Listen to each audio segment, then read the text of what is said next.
On est aujourd'hui en France à peu près 12 000, donc voilà, c'est pas une très grosse profession, mais quand même. Et justement, l'objectif de la fédération, c'est de leur montrer que on est tous dans le même bateau et on va tous à peu près dans la même direction, même si on a des caps différents. Nous, on a à peu près la même chose. C'est évidemment pas à ce stade-là, mais en fait, tous les bateaux, on est regroupés dans une association qui est nationale. Mais tu fais quand même un métier d'indépendant. Oui, complètement. C'est exactement ça. Moi, je suis complètement indépendant. Alors, je dépends malgré tout de pas mal de choses, hein, donc de l'équipe, des organisateurs de courses, des partenaires que j'arrive à convaincre à m'accompagner. Donc on n'est pas si indépendant que ça quand même. Mais tu sais, l'agent, la notion d'équipe, il la pratique au quotidien, puisqu'il ne peut pas travailler tout seul. Dans son agence, il y a autour de lui une équipe. Alors elle est plus ou moins dimensionnée, mais il a toujours une équipe autour de lui.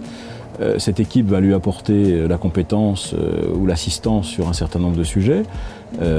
Aujourd'hui, une agence, l'agent général tout seul, il ne réussira pas. Parce que l'agent général, effectivement, il pilote le projet, il pilote le développement, il pilote son entreprise, mais derrière lui et autour de lui, il y a une équipe de collaborateurs et la fédération.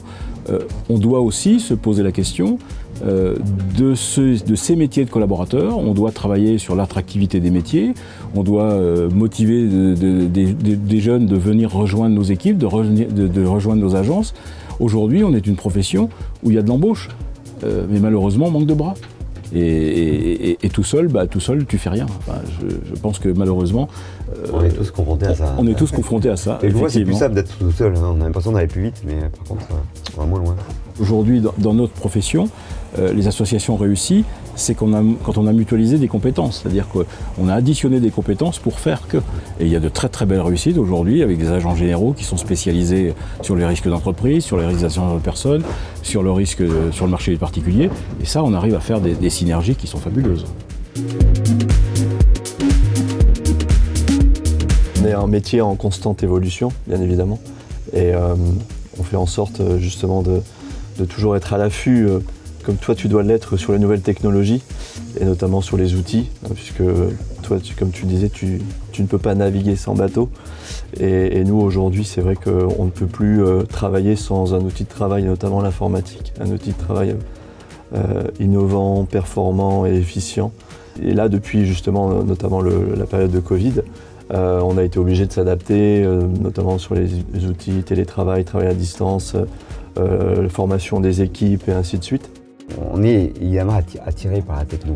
Il y a sur nos bateaux beaucoup de techno, ça a beaucoup évolué, et puis dans tous les domaines. Il y a la construction des bateaux, des pièces, des voiles, le matériau des voiles, c'est assez incroyable ce qu'on arrive à faire aujourd'hui.